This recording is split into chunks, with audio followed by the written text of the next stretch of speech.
It is a laboratory. I want to tell you, it is a laboratory that which has experimented on all. If Indian philosophy has to be done in a manner, the model lies in Mithila. The model lies in Mandana, Vachaspati, Gangesha, and up to Ganganath Jha, Yogendra, sorry, Sitanshu Shekhar Bakshi. क्या नाम है? If I have to tell you, friends, I lived in Madras all my life. इसके लिए हिंदी में बोलने के मेरे को थोड़ा कमज़ोर है. फिर ये जो मैं जो रहा हूँ ना, वो मिथिला का मन और देह था वहाँ. वाचस्पति मंडल के ऊपर इतनी हमने पढ़ा है.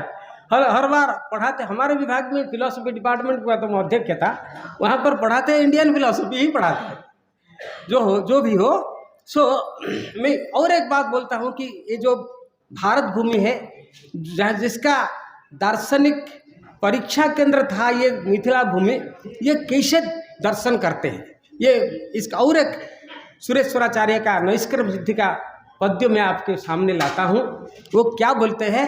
एवं गौड़े ही द्राविडेयर नह. मंडन मिश्र का पंक्ति है ये. कहाँ? नैष्कर्म सिद्धि का. एवं गौड़े ही द्राविडेयर नह अयमर्थ प्रभासितः. मंडन जो ज्ञान कर्म समुच्चयवादी थे, उसके बारे में मैं एक भाषण दिया था मधेपुरा यूनिवर्सिटी से. प्रोफेसर है वहाँ. ज्ञान कर्म समुच्चय के बारे में मंडन मिश्र ने क्या बोला, उसके बारे में मधेपुरा में भाषण दिया था. और वो मंडन ने जब सुरेश्वर बने तब लिखते हैं, अयम अर्थ में जो बोलता हूँ ये जो है कि नहीं, ये अर्थ गौड़पादाचार्य ने दिया है, द्राविडाचार्य ने दिया है. हमारी परंपरा में गुरुओं का नाम लिया नहीं जाता है, इसलिए गौड़ा एवं गौड़े ही. गौड़पादाचार्य का आश्रम कहाँ था? गोवा में था. शंकराचार्य कहाँ के हैं? द्राविड़ है. एवं गौड़े ही द्राविडेर्न अयमर्थ प्रभासितः. ये जो अर्थ है, ये जो अद्वैत का तत्व मैं बताता हूँ आपको, ये गौड़पादाचार्य ने गुरु का नाम लेता नहीं. देखिए ये जो भारत भूमि है एक है, ये नहीं है कि मिथिला में हुआ है वहाँ पर नहीं है. शंकर आए यहाँ क्यों आए? जानते थे कि विद्वान जो परंपरा है, पांडित्य परंपरा है, यहाँ है. मेरे को बहुत अच्छा लगा कि कल मैं आया, पहला बार आया हूँ. बहुत बार तो निमंत्रण गया है, फिर आ नहीं पाया था कभी. ये जो आया मेरे को बहुत अच्छा लगा कि मिथिला को आया, दरभंगा को आया, मिथिला यूनिवर्सिटी को आया, जहाँ पर सितांशु शेखर बागची, योगेंद्रनाथ बागची के बेटे थे, वो भी यहाँ पर काम करते थे.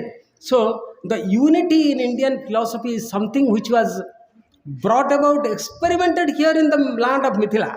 I am happy that I have the opportunity to speak here in such large number of, before such large number of Rasikas.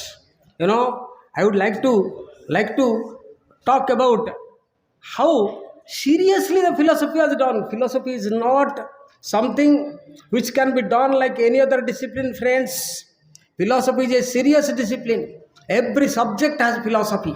Therefore, you know, Udayanacharya Arun Mishra ji है यहाँ. उदयनाचार्य क्या करते हैं? वो न्याय वार्तिक तात्पर्य परिशुद्धि लिखते हैं.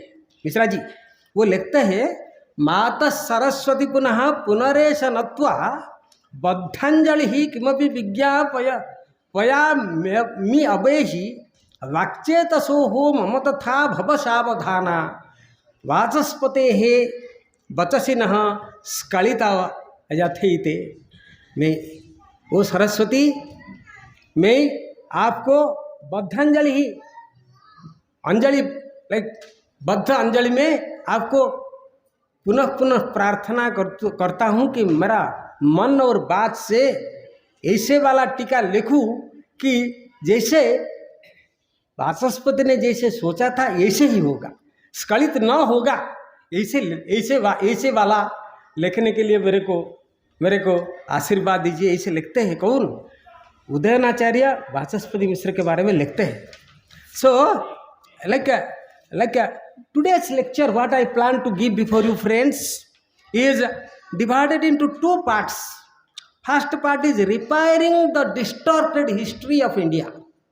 Repairing the distorted history, and number two, model of philosophizing. These two are the main contribution of Mithila, repairing the distorted history which has been distorted in last several hundred years.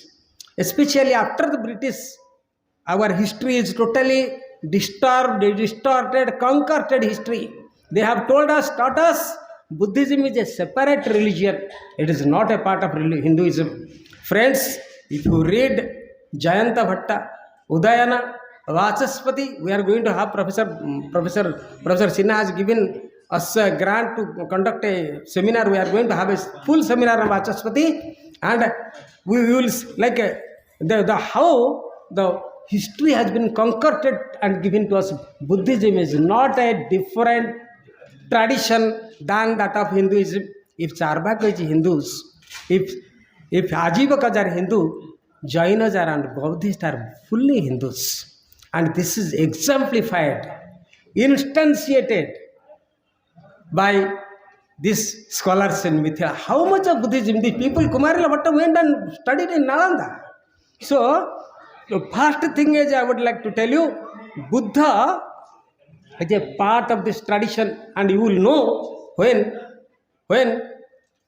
Vachaspati talks about Buddha, he uses the word Bhadanta, he uses the word Kirti. Kirti means Dharma Kirti, Dignaga. All these names he is. Professor, thoda suniye, Professor. Thoda, please. No problem, you can talk. So, another 5-10 minutes I will complete, please. So, what he is doing is, he is giving a panoramic view of the Buddhist philosophy in his writings. If this is not a part of our tradition, it would not be, and not only one, everybody is trying to do it. Mainly Vachaspati, Jayanta Bhatta, Udayana, Sriharsa.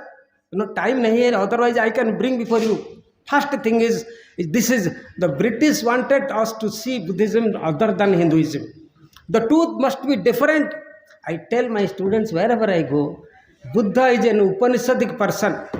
By accepting and rejecting Upanishads, we have developed our philosophy in this country, and that is what has been happening by Charvaka, by Jaina, by Buddha, by Ajivakas.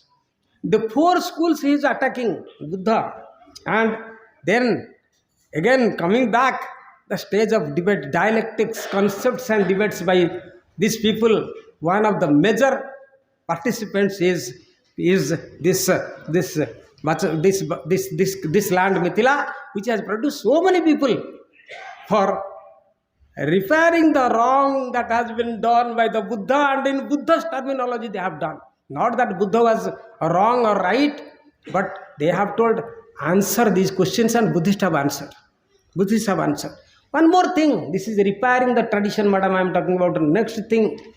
Shankara came here, I am just telling how the tradition has been presented even by us. Repairing, thinking, researching on these things is required. What is the second thing I want to present before you? There is a story. Shankara came and Ubhay Bharati defeated her in the debates relating to man-woman relationship, which Shankara was not aware of, and therefore he went and entered into a king's body and did all that. Then came and got defeated. I wanted to say this is a wrong story. If everything is mithya, then the man-woman relationship also is mithya. Suppose Ubhay Bharati is a biochemistry professor and she will ask, tell me the biochemistry, will Shankara go and take admission and come back and stand on a debate with her? No. These are the stories. We have to know that these are the wrong stories. What I am telling is, they have distorted our history, and we have also distorted our history. High time that we have to make it up for presenting the right history to our people. And friends, I would like to tell you that what is the model that I would like to present before you. Model of philosophizing which Professor Sinha was talking about. How the philosophy should be done. Vachaspati is the model. Vachaspati is the model. How Vachaspati is the model? I want to tell another. How much time I have, Professor? Another 10 minutes? I have. Okay. How Vachaspati does philosophy, I wanted to bring before you. And just bear with me how Vachaspati brings Vachaspati is one of the few who has written on many schools of Indian philosophy, including Buddhism, because Buddha is the Purva Paksha for him in many of his writings. This is what we are going to detailedly discuss there in the upcoming seminar.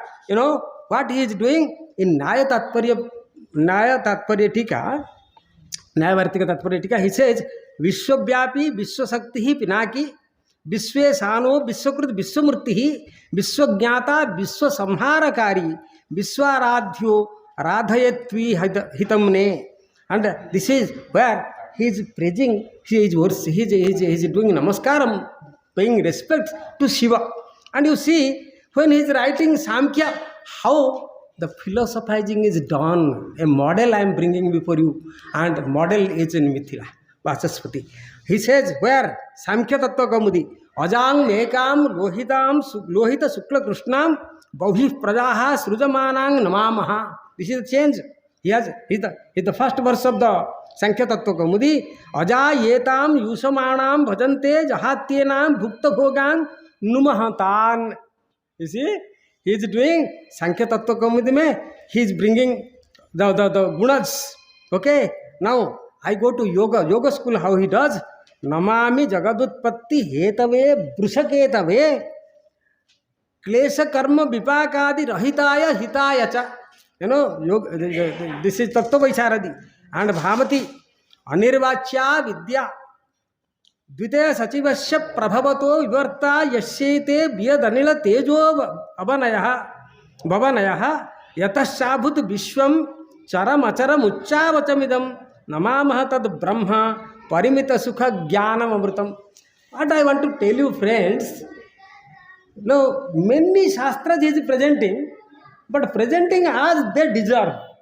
He is not taking a side. He is not carried away the presuppositions of Advaita when he is writing. Professor, I am presenting how to do a philosophy. How the model of philosophizing Vachaspati has presented.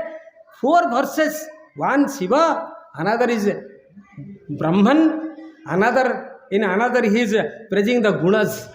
What I am telling is guna because Samkhya Tattva Kaumudi has to be written. Therefore, Samkhya gunas have to be brought about. And when in Bhamati you have to bring out, I wanted to give you a tinge of Shastraic knowledge what Vachaspati. See, this is what exactly the logical positivist did in Cambridge, Oxford, in the 20th century. Especially the later part, first part and later part of starting from Russell, all those boys. And what was the philosophy? That there should be no presupposition. And see how he is not taking the presupposition of one school to do another school. Every school is bringing about like as it deserves. How many? We are all, Misra, he is doing Advaita. That fellow, he is doing Nyaya. Vachaspati is the model when we teach philosophy. We have to teach as the philosopher thought. Vachaspati is the model. See, 4 schools, and as they want, as they have done their philosophizing, that is how Vachaspati has presented. Not like this is what, exactly the model that he brings from, like a model that we have in the West. What is the model? I would say that there should be a presuppositionless philosophy. What logical positive? To me, there cannot be any presuppositionless philosophy. That there is no presupposition is also a presupposition. Therefore, why I am bringing this is to present before you the model of philosophizing that Vachaspati Misra is doing. When he takes up a school, Mimamsa. When he takes up a school, he does it. See how many Shastras he has digested. What is that? How? I doubt whether there are any scholar in the whole country, in the opinion of our tradition, who can equal to Vachaspati in his erudition and handling of other schools. My last point, madam, I would like to come to you. This is another thing what I started. I would like to bring at the end of my lecture here, that how the debate, Misraji was telling that we should have a dialogue, not monologue. This dialogical tradition is the tradition evolved here in this land. Who started it? It was started by the Buddha, not Buddha. Before Buddha, always there was a discussion, especially Daya Krishna was caught up in this discussion whether India has the questioning tradition. I once told her a Prashna Upanishad is a Upanishad for us. In Jagyavalkya Maitreyi Sambhada there is Sambhada. We always questioning. Charvaka is questioning. Like Buddha is questioning. Mahavira is questioning. Ajivaka are questioning. Determinism. The questioning tradition is the basic tradition, and the West has branded us as a tradition without questioning. That is not true. We must come out of this idea that India cannot question itself. Vachaspati has questioned. When he goes to Nyaya, he questions Samkhya. When he goes to Yoga, he questions Samkhya and like Nyaya. And when he comes to Advaita, he questions everybody. And in and through, you can see the dialogue with Buddhists. So, I wanted to present Buddha is not a separate individual beyond this tradition. Buddha followed Upanishads. Shankara followed Buddha. Ramanuja followed Shankara. Madhva followed. Time ho gaya shayad na aapka? Yes. So I wanted to give you one small thing, another 1 minute, Professor Purnendu. So what I wanted to tell you, how the debate is done, that is my last point, Professor. 1 minute I will take. Okay. So how it is happening? Professor Mishra, this is what is happening. Shankara is dealing with Buddha. He says, this Buddha is a useless fellow. Shankara says, he is not speaking, he is prattling. He has no ideas to speak coherently. If you say the 4 wheels of a car will go in 4 different directions, is there any direction for that car? Shankara says, Yada yada ayam saugata samayaha upapatti mattvaya parikshate. Whenever I go to try to examine this philosophy of Buddha, tada shikata kupaiva visiriyate eva. Then I find that it is falling down a sandy well. Natra kinchid upapattim pasyamaha. I don't see any logic in this. Shankara says in Shankara Bhashya, I am quoting Brahma Sutra Bhashya. Bahyarthavada, Vijnanavada, Sunyavada Tritayam Itaretara Viruddham Vadata Sugatena. A Sugata, the Buddha who is talking about 3 things at a time, Bahyarthavada, Vijnanavada, Sunyavada, they are contrary to each other. Such view, Vadata Sugatena, Spastikrutam Atmanha, Asambadha Pralapitvam. He has shown that he is not talking any logical things. He has shown, depicted, portrayed his inability to speak in right logical terms. Pradve Sobha Prajasu. And therefore, he must have hatred towards his subjects. This is a very strong statement Shankara is giving. Ataha sarvatha nadaranyahayam saugata samayah shreyas kamehi. Therefore, at all points of time, we have to discard this fellow. I come to Vachaspati. That is my last thing, Professor Purnendu. Just give me a minute to tell you what Vachaspati Mishra says. Beautiful. My presentation is Mithila, so I must start with Mandana and finish with Vachaspati. How Vachaspati deals with Buddha. Aptagrahanena ayuktaha. They cannot accept aptavachana. Aptavachanam shabda hai na Mishra ji. So, Sakya Bhikshu Nirgranthaka Samsara Mochakadinam Agama Bhasa. They don't have agamas. Agama Abhasa. Parihrutaha bhavanti ayuktatvam chesam viganat vichinna mulatvat. There is no mula. They are uprooted systems of thinking. They don't have. We have rooted system in the Vedas. Vachaspati Mishra says, Pramana viruddhartha vidhanacha. There is no pramana which will help them sustaining their views. Kaschideva mlechadivihi. Some mlechas, purusha pasadehi, pasuprayehi. They are equal to animals. That is a strong word Vachaspati is using just to bring out the tradition of Vedic ethos, heritage, on and above Buddhism. Parigrahat bodhavyam. So this is what Vachaspati is doing. Thank you, friends. I am grateful. Though it is an accident, Professor Purnendu, I am thankful to you because you have given me an opportunity to speak on an endowment which is in the name of a great friend of mine, Professor Sri Prakash Dubey, a great scholar of our country. I wish he would have been like it was accident that very accidental he passed away. And though it is an accident that I am speaking on him, still I think it is a great opportunity and occasion. I thank you all for listening to me. Thanks.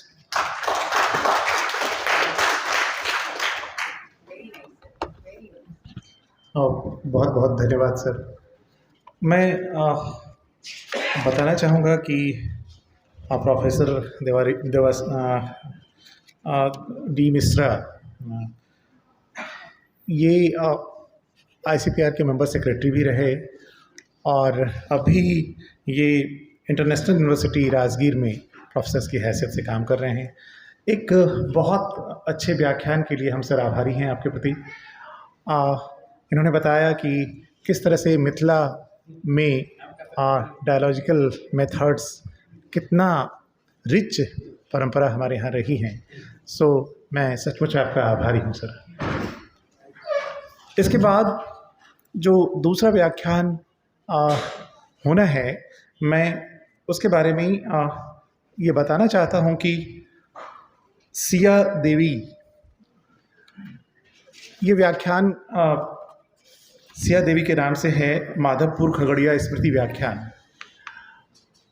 Siya देवी एक स्वतंत्रता सेनानी रहीं और एक बहुत ही विशिष्ट बात ये थी कि उन्होंने अपने हाथों में जय हिंद गुदना गुदवाया था। एक ऐसी महिला जिसको अपने राष्ट्र से इतना प्रेम और इतना लगाव रहा, वो हमारे ही बीच एक हमारे कलीग, हमारे सदस्य, हमारे जॉइंट सेक्रेटरी सुधांशु शेखर की नानी भी हैं। उन्हीं के नामों से ये व्याख्यान होना है और इस व्याख्यान को देने के लिए मैं आमंत्रित करना चाहूँगा प्रोफेसर ज्ञानंजय द्विवेदी सर को, जो यूनिवर्सिटी डिपार्टमेंट ऑफ फिलॉसफी के प्रोफेसर भी हैं, प्रोफेसर ज्ञानंजय द्विवेदी, और प्रो वाइस चांसलर भी रहे हैं BN मंडल यूनिवर्सिटी में। मैं आमंत्रित करता हूं कि वो आएँ और इस व्याख्यानमाला को प्रस्तुत करें। धन्यवाद पूर्णेंद्र जी।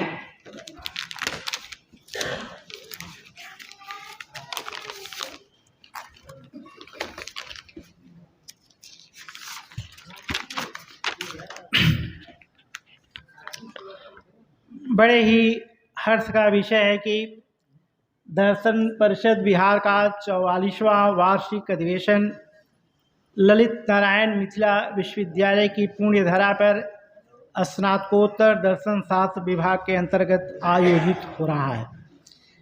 आज के इस पावन पुनीत अवसर पर हमारे बीच मंच पर आसीन पटना से प्रोफेसर IN सिन्हा साहब, हमारे बिहार दर्शन परिषद बिहार की अध्यक्ष महोदया, मुंगेर विश्वविद्यालय की पूर्व प्रतिकुलपति महोदया व सभागार में उपस्थित ICPR के पूर्व अध्यक्ष महोदय व इस अधिवेशन की सामान्य अध्यक्ष महोदया, आप सभी का इस अवसर पर मैं हार्दिक स्वागत करता हूं।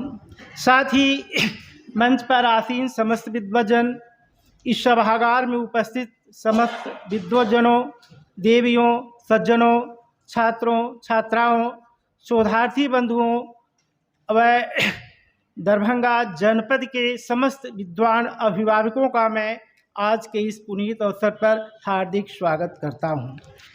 मान्यवर, एक बार पुनः मैं दर्शन परिषद की कार्यकारी समिति तथा साधारण सभा का हृदय से आभार अभिव्यक्त करता हूं, जिन्होंने मुझे सिया देवी खगड़िया स्मृति व्याख्यान हेतु आमंत्रित किया है।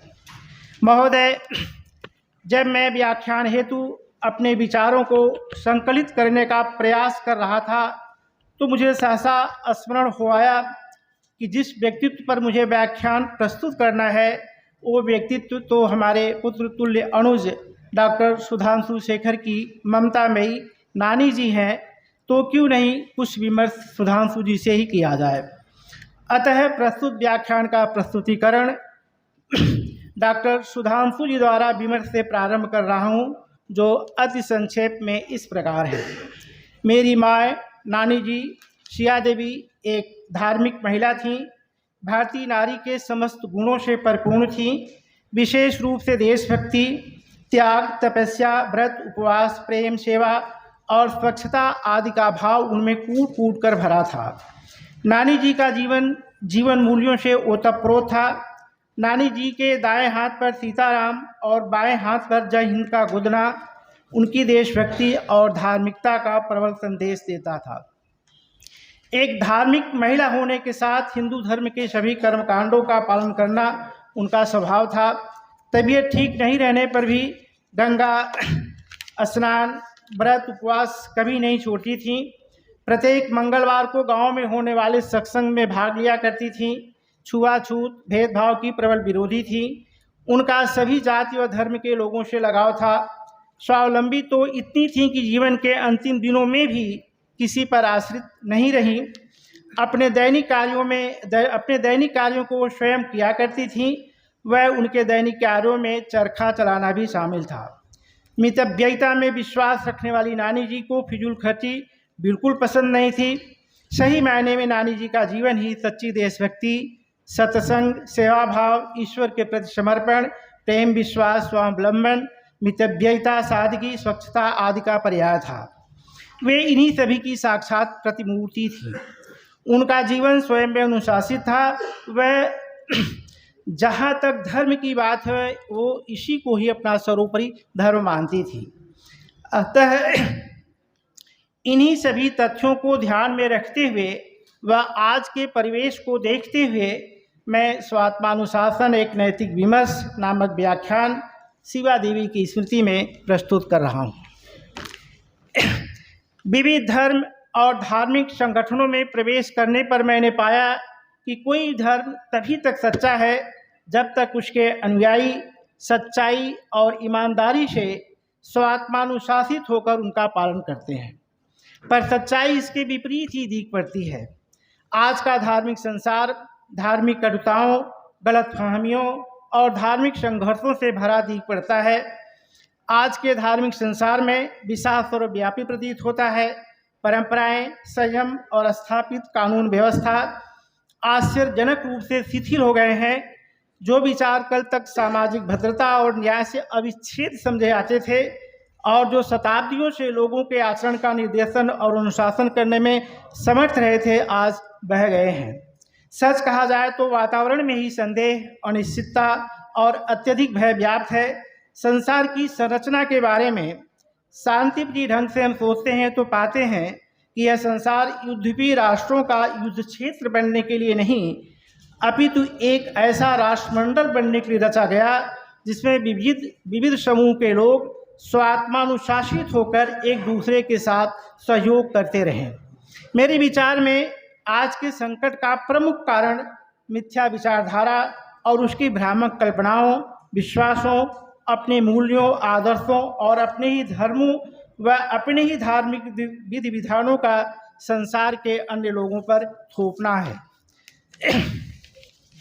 इस प्रकार हम पाते हैं कि आज के युग में सही मायने में धर्म से जो वस्तु लुप्त हो गई है वह है आत्मा और अनुशासन। आज हम आत्मा के रोग से पीड़ित हैं। आज समस्या धर्म के अविश्वसनीय कट्टर सिद्धांतों के विषय में नहीं, अपितु स्वात्म यानी अपनी आत्मा को एक अनुशासनात्मक आत्मा के रूप में प्रतिष्ठित करने के विषय में है। यह प्रत्येक क्षेत्र में लागू होता है, चाहे धर्म हो, नीति हो, विज्ञान हो, समाज हो या फिर व्यवसाय या नौकरी पेशा ही क्यों न हो। मेरे विचार में धर्म का सार उन धर्म सिद्धांतों में, धार्मिक मतों में और विधियों में नहीं है जिससे हम में से अनेकों को विरक्ति हो सकती है, अपितु स्वात्मानुशासन के रूप में प्रतिष्ठित होने में है। यह वह अनुशासन है जो प्रत्येक मानव के अंतरात्मा को अस्वस्थ करता है, हमें बुराई और कुत्सितता से संघर्ष करने में सहायता देता है, काम, क्रोध, लोभ और मोह से हमारी रक्षा करता है, नैतिक बल को उन्मुक्त करता है, पतन की ओर बढ़ रहे संसार को बचाने जैसे महान कार्य के लिए हमारी मदद करता है। आत्मा के अनुशासन के रूप में इस धर्म में उस बुराई का मुकाबला करने की भी कुंजी और सारभूत साधन विद्यमान है, जो सभ्य संसार के लिए आज खतरा बना हुआ है। इस प्रकार के स्वात्मानुशासन से हमारे विचार और आचरण भी आत्मानुकूल हो जाते हैं। ऋग्वेद में कहा गया है कि आत्मा को ठीक वैसे ही आँख है जैसे शरीर को, जैसे आँख आकाश को देखती है, वैसे ही उन आँखों से परमात्मा को देखा जाता है। यदि एक तत्व के रूप में धर्म को देखें तो हम पाते हैं कि धर्म विज्ञान ही नहीं है, अपितु धर्म व्यवहार और अनुशासन है। आत्मा जिसने अपने आप को मूल स्वरूप से पृथक कर लिया है, उसे अपने ही शाश्वत रूप में लाना ही धर्म है। आज मानव आत्मा अपने शाश्वत स्रोतों और अपने शाश्वत शर्तों की अवज्ञा करती है, तब वह उन्मुक्त और आत्मघाती भी बन जाती है, जैसा कि आज हम विविध धर्म और धार्मिक संगठनों के अंतर्गत देख भी रहे हैं। अतः आज मेरे विचार में स्वात्मानुशासित होकर न्यायपूर्वक आचरण करना, सौंदर्य से प्रेम करना और सत्य की भावना के साथ विनम्रता पूर्वक चलना, यही सबसे ऊंचा धर्म है। इसे किसी राष्ट्र तक सीमित भी नहीं किया जा सकता। आत्मोत सर्वभूतेषु जब मानव ये अनुभव करता है कि वह पार्श्विक प्रवृत्ति की अपेक्षा उच्चतर एक ही वास्तविक व्यवस्था का अंश है, तो उसे एक ही आत्मा का आभास होता है और वह ये महसूस करता है कि स्वयं की आत्मा से अनुशासित होकर ही उसे उच्चतर वास्तविक व्यवस्था को स्पर्श किया जा सकता है, उसका सानिध्य पाया जा सकता है। एक तत्व के रूप में धर्म इसी तत्व को स्वात्मानुशासित करने के लिए प्रोत्साहित भी करता है। मेरे विचार में एक बात और भी धर्म के बारे में स्पष्टतः कहा जा सकता है कि विभिन्न धर्म सत्य का प्रतिनिधित्व नहीं करते, अपितु सत्य के उन विभिन्न पक्षों और विभिन्न धारणाओं का प्रतिनिधित्व करते हैं जिनमें कि लोग विश्वास करते रहे हैं। वे सभी एक ही सत्य की विविध धार्मिक अभिव्यक्तियां हैं, जो ऐतिहासिक होते हुए भी प्रामाणिकता की दृष्टि से सार्वभौम और सार्वकालिक है। आज इसके अस्तित्व के बारे में यदि हम चर्चा करें तो हम पाते हैं कि धर्म, जैसा कि नाम से ही ध्वनित होता है, यह परस्पर बांधने वाली भूत, वर्तमान और भविष्य को एक सूत्र में बांधने वाली कड़ी के रूप में एक सार्वभौमता का सूचक भी प्रतीत होता है। सच्चे अर्थों में धार्मिक व्यक्ति का धर्म बिल्कुल सीधा साधा है, जिसमें धर्म विश्वासों, धर्म सिद्धांतों के मनोभावों या आधिदैविक तत्वों की बेड़ियां नहीं होती, अपितु स्वात्मानुशासन का भाव रहता है। यह उस आत्मा का प्रतिपादन करता है जो काल और देश के ऊपर है। यदि हम ये समझते हैं कि दूसरे को क्षति पहुंचाकर बलपूर्वक द्वारा हम अपने धर्म का प्रचार प्रसार करने का हमारा अधिकार है, तो हमारा धर्म अन्य धर्मों से ऊंचा नहीं, अपितु नैतिक आत्मविरोध का दोषी होता है, क्योंकि हम सभी उसी सर्वोच्च की पूजा कर रहे होते हैं।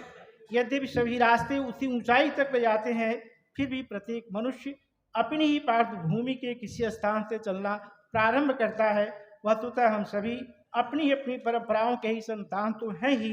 अतः स्वात्मानुशासित होकर कोई भी परंपरा अपनाकर उस सर्वसत्ता तक पहुंचा जा सकता है।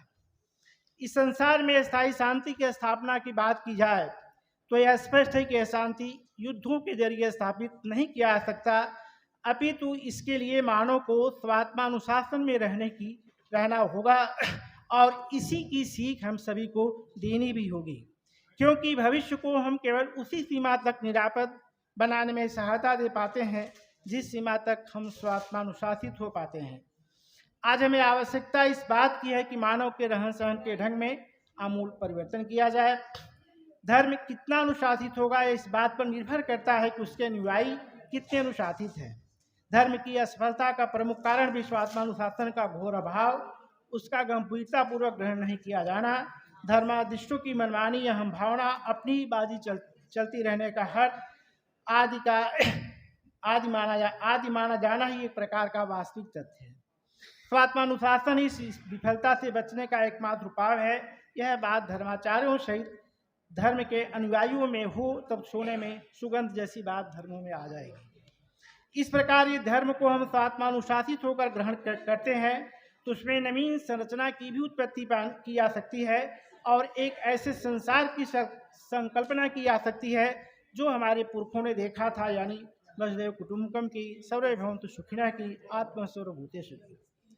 आज धर्म का उद्देश्य चिंतन या भाव समाधि ही नहीं, अपितु जीवन की धारा के साथ एकात्म स्थापित करना, सृष्टि के संरचनात्मक प्रगति में सहायता प्रदान करना, मानव के किंग कर्तव्य विमूढ़ता की अवस्था में उसका मार्गदर्शन करना, हमारे सोच, हमारे धर्म के विविध धार्मिक विधान प्रपंचात्मक न होकर के संरचनात्मक हो, ऐसी दिशा प्रदान करना आदि हो तो तभी सफलीभूत हो सकते हैं जब इन सभी के केंद्र में स्वात्मानुशासन हो।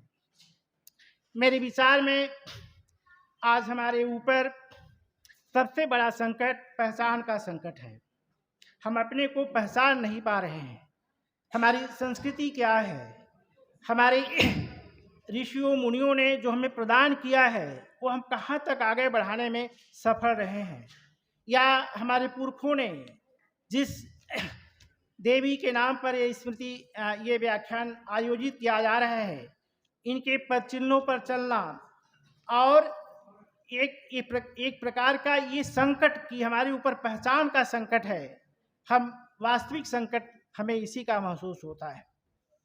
यदि हम अपने को सही माने में पहचान लें जो जिस स्तर पर हैं, तो निश्चित रूप से हम अपने कार्य में निश्चित रूप से प्रगति कर सकते हैं।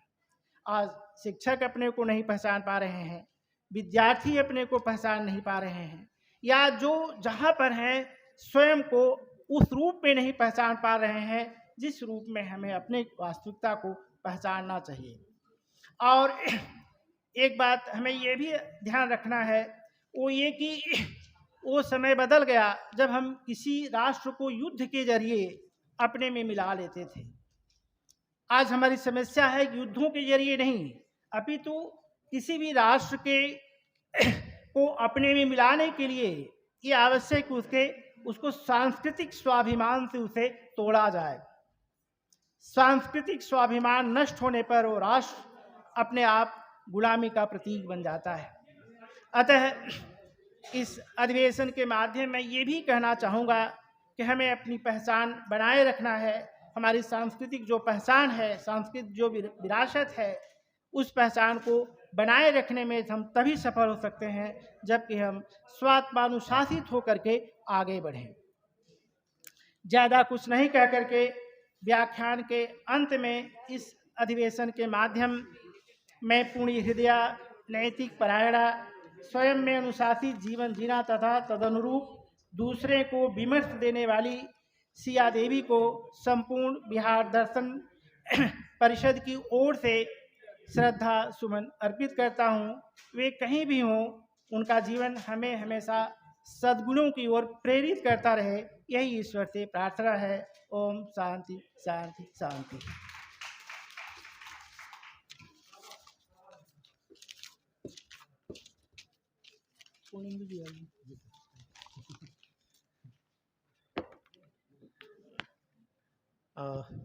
हेलो, बहुत बहुत धन्यवाद सर। एक स्त्री को अपने देश से इतना प्रेम होना और एक परंपरा को जिस तरह से उन्होंने अपने नातियों में स्थापित किया है, वो परंपरा हमारे बीच भी है और सुधांशु हमारे बीच उसे आगे भी बढ़ा रहे हैं। मैं इस व्याख्यान माला के लिए प्रोफेसर ज्ञानंजय द्विवेदी सर के प्रति आभार व्यक्त करता हूं और दूसरे व्याख्यान माला के लिए मैं बताना चाहूँगा कि ये तीसरा व्याख्यान है वशिष्ठ नारायण सिंह स्मृति व्याख्यान। वशिष्ठ नारायण, यहाँ पे गलत लिख दिए हैं लोग, खैर एनीवे, वशिष्ठ नारायण सिंह स्मृति व्याख्यान। ये अपने डॉक्टर विजय कुमार हमारे सामने हैं और एलएस कॉलेज मुजफ्फरपुर में वे अपने पिता की यादों में इस व्याख्यान माला का प्रारंभ किया है। इस व्याख्यान माला के लिए मैं आमंत्रित करना चाहूँगा प्रोफेसर सरस्वती मिश्रा जी को, जो रांची विश्वविद्यालय की हेड भी रहीं और बहुत वरीय शिक्षक रही हैं और बहुत कंट्रीब्यूशन रहा है उनका। मैं सादर आमंत्रित करता हूँ कि वो आएँ वशिष्ठ नारायण स्मृति व्याख्यान माला की। मैम।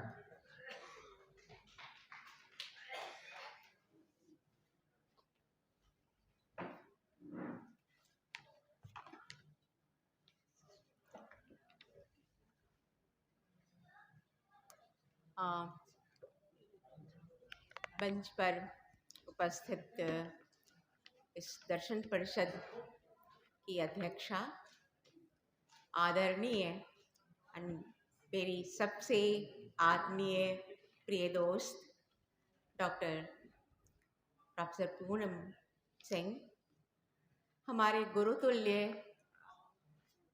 विद्वान प्रोफेसर और बहुत विशिष्ट पदों पर आसीन doctor RC.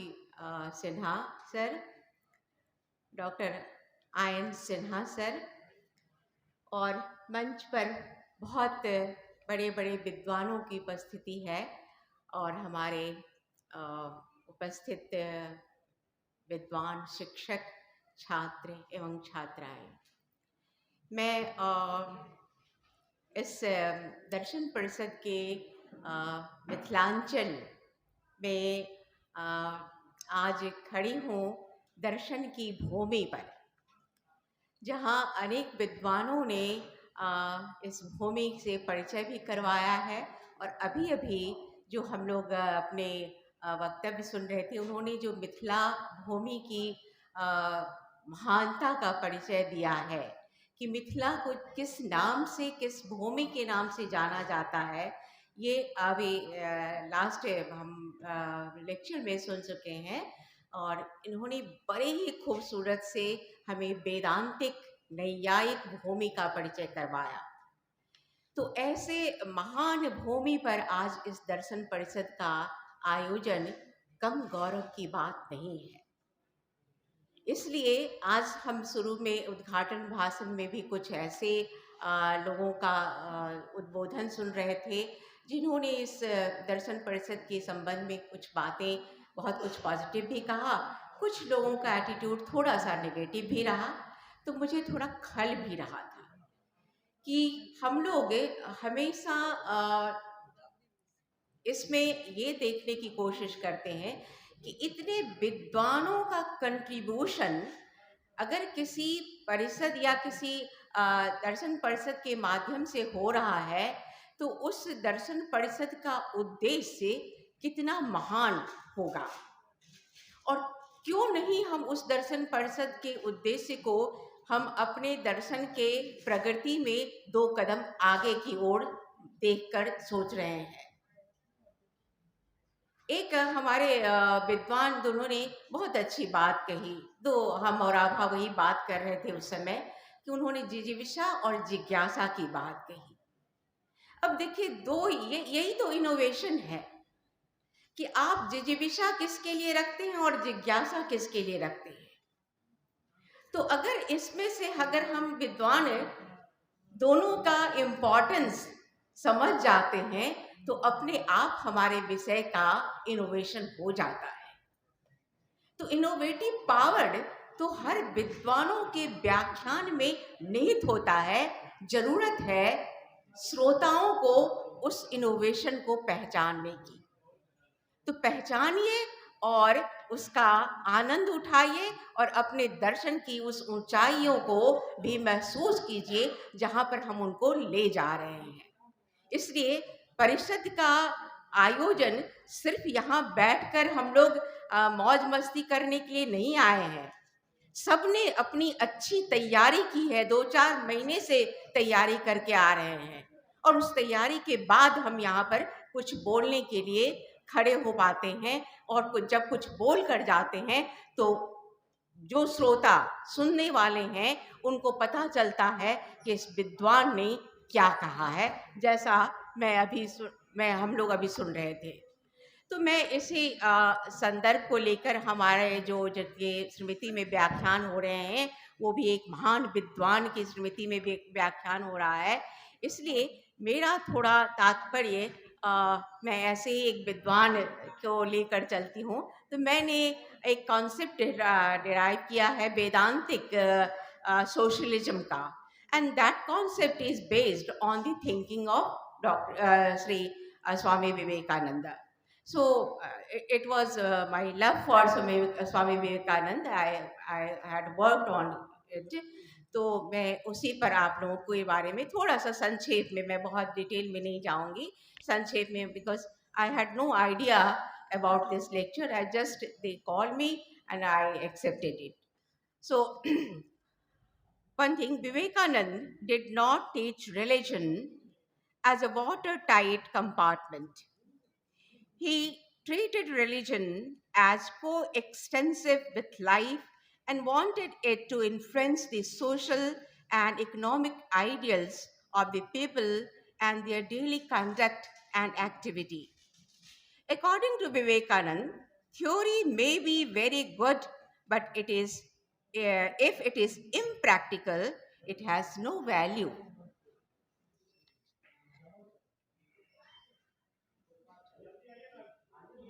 So, the Vivekanand, therefore, as a religion, therefore, as a religion, must be intensely practical. The ideal of religion must cover the whole field of life. They must enter into all our thought and more into practice. Vivekananda called his religion practical Vedanta. For Vivekananda, both socialism and practical Vedanta have some concern element like democratic socialism and Gandhian socialism. Intellectually, Vivekananda was an Advaitin and votary of Gyan Yoga. But emotionally, he was a Bhakta deeply influenced by the dualistic interpretation of Vedanta. His heart was moved by what he saw and responded to the overwhelming need of his people for economic and social betterment. It was through the conduct with the Indian masses, the poverty, illiteracy, superstitions, and social degradation, that he was moved to fierce anger at the social system that permitted a few to exploit the many. His distress as what he saw was heightened by his Puranic concept of bhakti, which identified love for God with love for all human beings. His belief in Karma Yoga gave him the strength to look up to incessant work in the service of the poor as the motivation for all work. He was convinced that God was not someone to be sought from outside this world. In fact, God was manifested in all human beings. He was sure that serving was the best way of finding him. Vivekananda spent his life on this earth, seeing missionaries who would fight as soldiers for the abolition of poverty and for the service of the Daridra Narayan as their way of worship of God. Vivekananda's Vedantic socialism showed itself in his formulation of the ideal of patriotism. He was immensely proud of the country's philosophical and cultural heritage. But on the other side, he was also fully aware of the disastrous result in his produced on the condition of the Indian masses.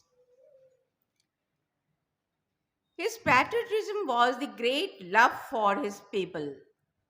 According to him, patriotism needs three things for its practical implementation. One is the passionate love for masses. Second is the finding of practical solution for their problems instead of reforms on paper. And the third is a strength of will to overcome the obstructions to the implementation of their solutions.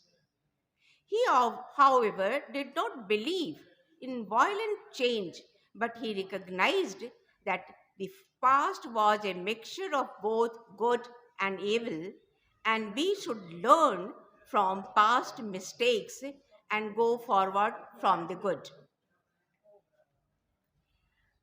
The Vedantic socialism, according to Vivekananda, covered the social system and the need for the reconstruction to enable the masses to play their rightful role in society. He believed in retaining the nation's pride in its past, and the self respect is it endangered. He was, of course, most concerned with the institution of caste, which he disliked intensely but continued to exist because of the mistaken notion of reforms, and caste was a religious institution.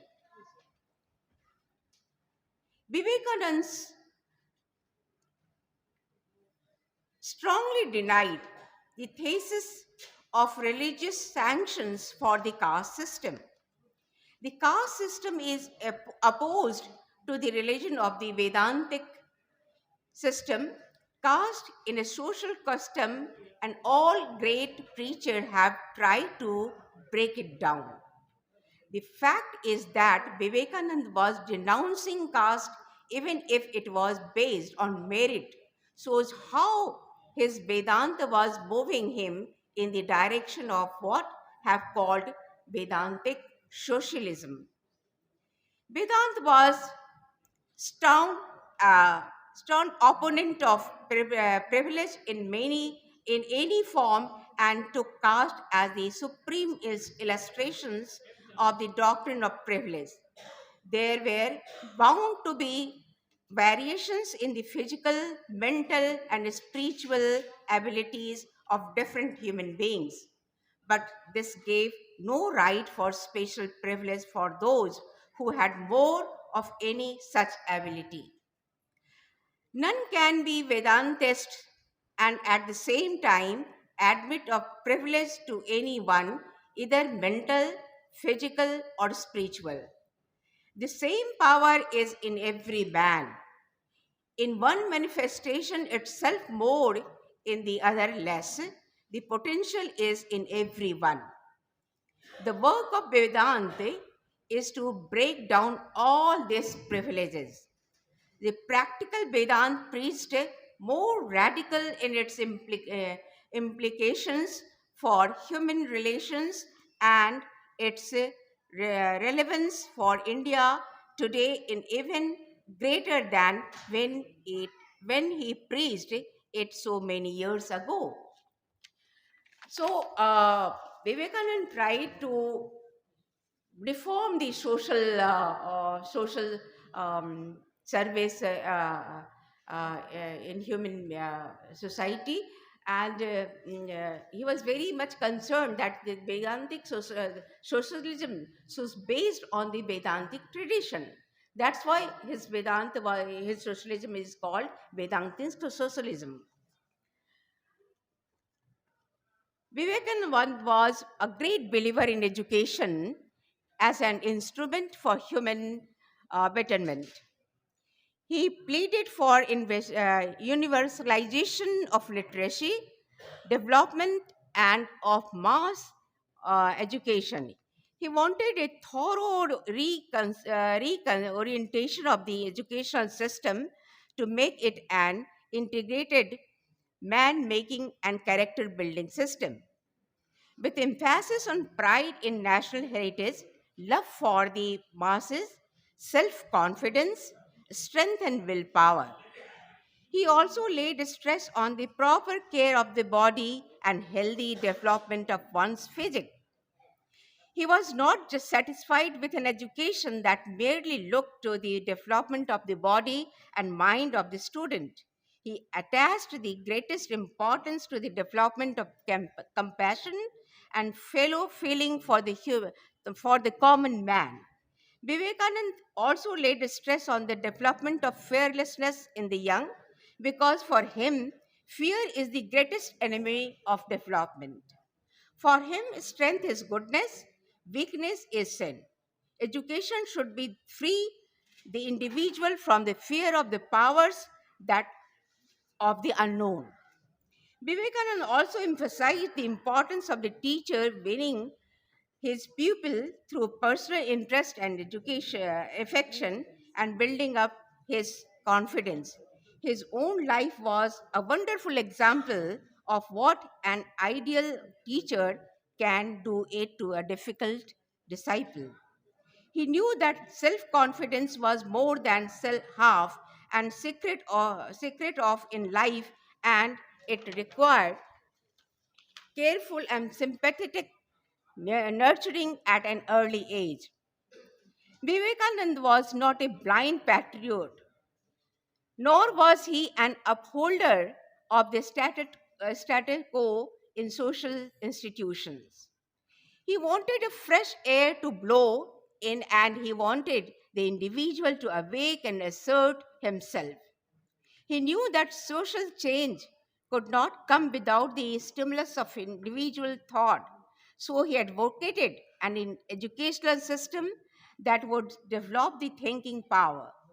He also aware that intellectual development may stimulate change, but change would not get implemented without organization and character. It was his love for the country and desire to see the change in the right direction that led him to undertake a fearless analysis of national weakness of character and organization. Vivekananda gave a number of wise and practical suggestions for promoting the different, efficient working of the organization which he wanted his countrymen to build. He writes, skillful management lies in giving every man work after his own heart. The thought that Vivekananda presented on organizational efficiency hold as good today as when he was formulated. So, according to Vivekananda, his merit was that he campaigned for the abolition of poverty, and we are doing the same today. He pleaded for the removal of mass literacy, and today it has become a part of the government's program also. He spoke up for the upliftment of backward classes, and today it has become the general slogan for all, all political parties. Vivekananda was ahead of his time in his concern for social change. His Vedantic socialism was based on the conduct and character of Indian masses and rousing of spirituality through the new interpretation of the Hindu concept of Vedanta. So Vivekananda wanted social changes, but the engine of social change must have its proper fuel. This will only come from spirituality and Vedanta, which proclaim the innate divinity in man and the sameness it gives all men as the basis of the social, ethical, of non-exploitation and universal human welfare. So this is to say that Vivekananda का जो attitude था, उसी attitude को लेकर आज देखिए जो development हम लोग सोशल चेंज के लिए कर रहे हैं, उस सोशल चेंज जो आधार खड़ा किया विवेकानंद, अगर उसको ईमानदारी से हम लोग फॉलो करें तो बहुत बड़ा चेंज, सोशल चेंज हो जाएगा और हो रहा है. आज हमारे मन से बहुत सारी कुप्रवृत्तियां जो थी सोसाइटी के बारे में दूर हुई हैं, और इस सोसाइटी को रिफॉर्म करने में जितना सहयोग हमारे दार्शनिक चिंतकों का हो सकता है उससे बड़ा, क्योंकि हमारा एजुकेशन कमर्शियल नहीं होता है, हम पैसे कमाने के लिए नहीं पढ़ रहे हैं. हमारी पढ़ाई का वो दूसरा वो एकदम सेकेंडरी एस्पेक्ट होता है. हम जो कुछ भी जानते तो हमारे जो दर्शन की विधा है उस विधा के माध्यम से हम सोसाइटी को किस तरह से उस फॉर्म में ला सकते हैं, ये हमारा प्रयास होता है। जो विवेकानंद ने कहा सोसाइटी को चेंज, सोशलिज्म को लाने के लिए, वो बातें आज कितनी सत्य हो रही हैं, ये सब हम लोग महसूस कर रहे हैं। ये दर्शन परिषद के माध्यम से हम लोग इस बात को भी आगे और बढ़ा कर ले जाएं, और ये चेंज तो आ रहा है, आया है और आगे और होता रहेगा। हमें ये विश्वास है कि हम दार्शनिकों के माध्यम से वेदांतिक सोशलिज्म के उस स्पिरिचुअलिटी को चलो हम प्राप्त करेंगे, स्टैब्लिश करेंगे। So thank you all.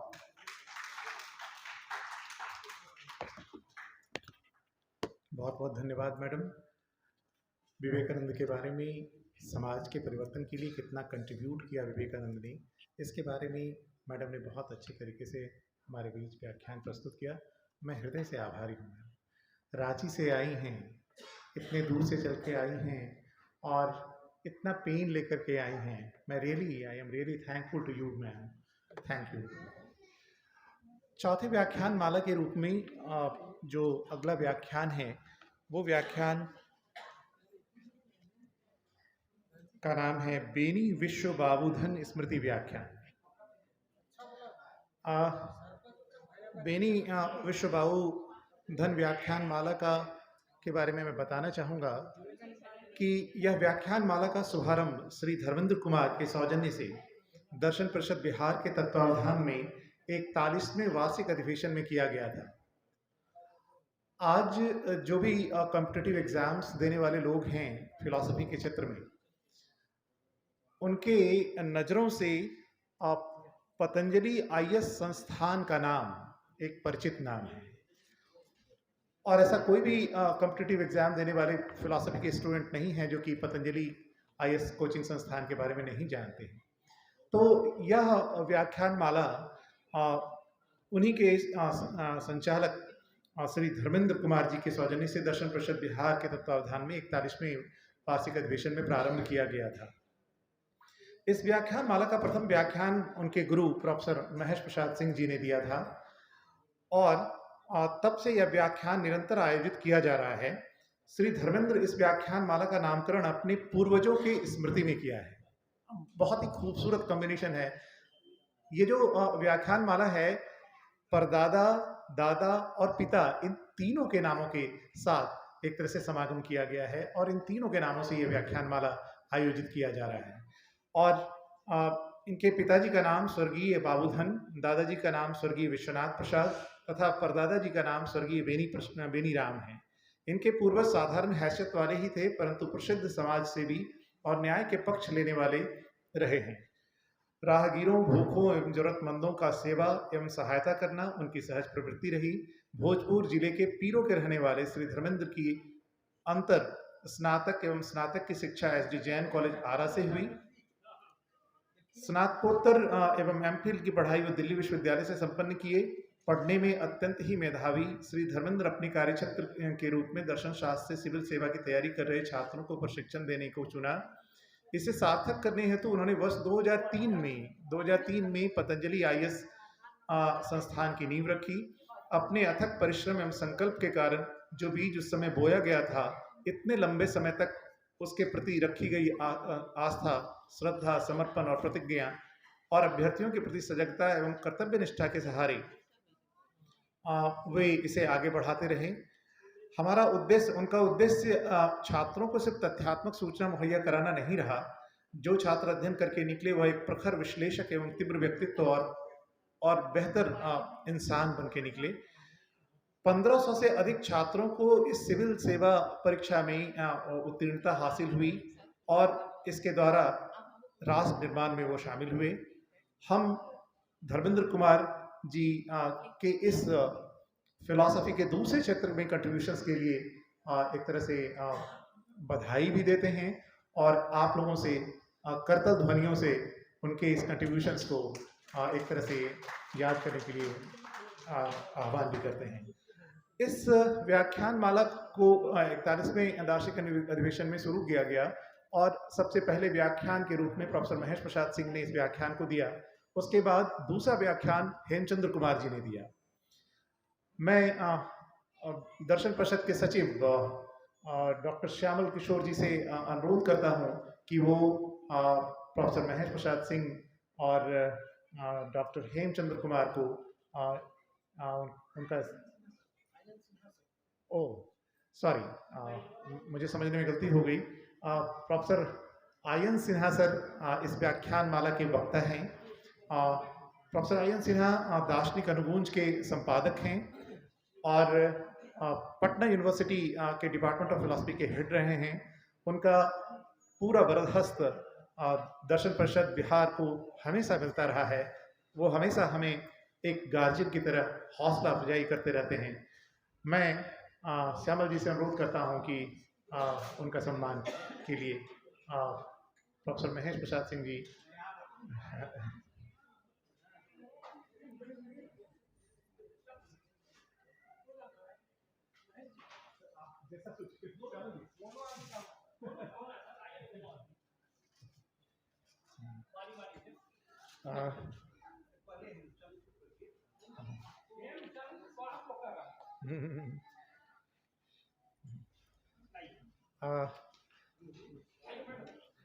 ये एक बहुत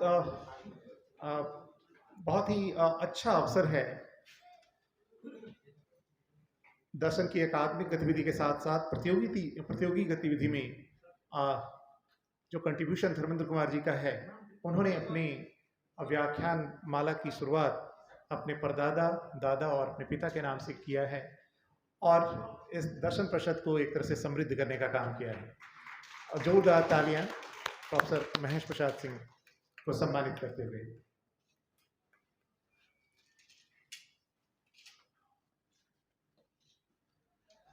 प्रोफेसर महेश प्रसाद सिंह यहाँ के वरिष्ठतम सदस्य भी हैं और अभिभावक भी हैं और उनका संरक्षण इस दर्शन परिषद को हमेशा मिलता रहा है। उनका आशीर्वाद हम लोगों को मिलता रहा है। हम बहुत आभारी हैं प्रोफेसर महेश प्रसाद सिंह जी का।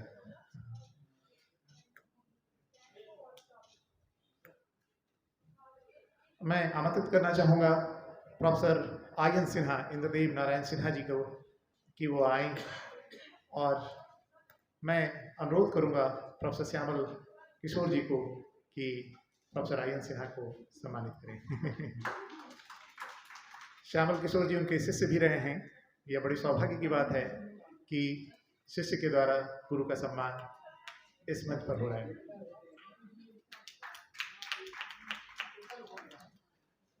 प्रोफेसर पूनम सिंह अध्यक्ष, इस सत्र की अध्यक्ष और दर्शन परिषद बिहार की अध्यक्षा।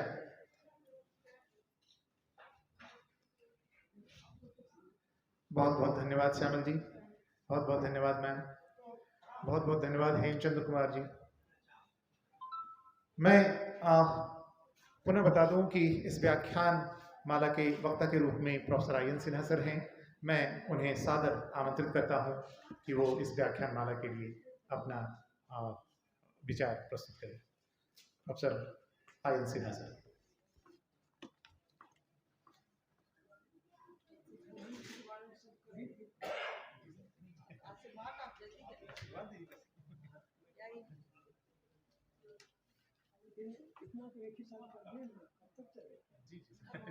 कुछ कहा समय को बोला जा रहा है कि 10 मिनट में हो जाए तो अच्छा है, 12 मिनट भी हो जाए, क्योंकि लेट तो हो गया है। लेकिन सभी लोग गार्जियन इसीलिए कुछ कह रहे हैं। अध्यक्ष महोदया और मंच पर मंचस्थ सभी विद्वानगण और सभागार में बैठे हुए सभी जिज्ञासु विद्वानगण और शोधार्थीगण जो आए हुए हैं, कुछ भाषण से कुछ ग्रहण करना अगर चाहते हैं तो ग्रहण कीजिए, नहीं तो कम से कम सुनते रहिए। बेनी विश्व बाबूधन स्मृति व्याख्यान के अंतर्गत मैंने एक टॉपिक लिखा है, तुलनात्मक दर्शन का क्या स्वरूप होना चाहिए। क्योंकि आज प्राय लोग तुलना की बात बराबर करते हैं कि राजशाही अच्छा है कि डेमोक्रेसी अच्छा है, दोनों में तुलना करते हैं।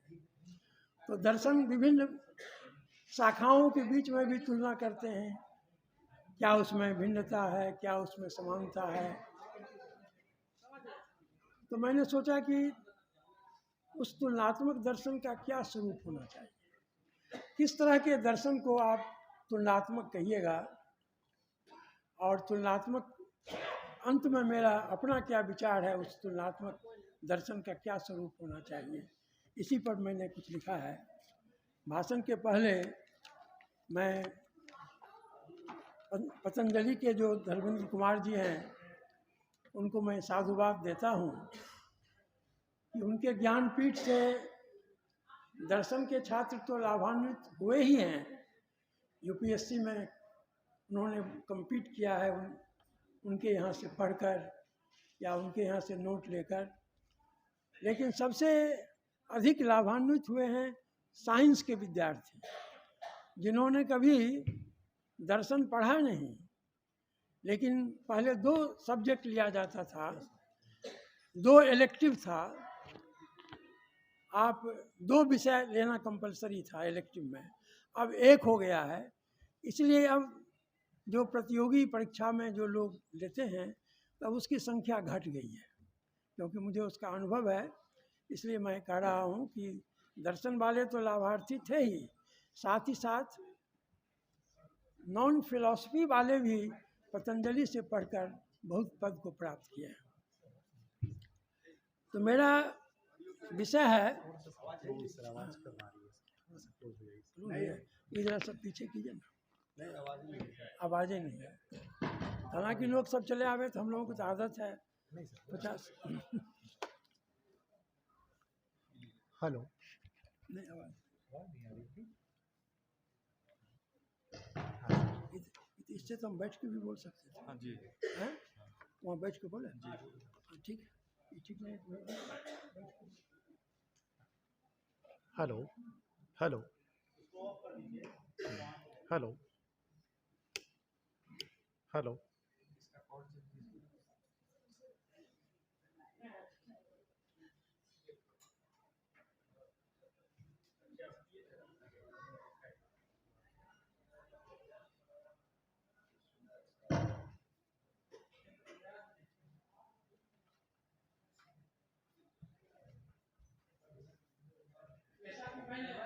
ऐसा सब रखना चाहिए।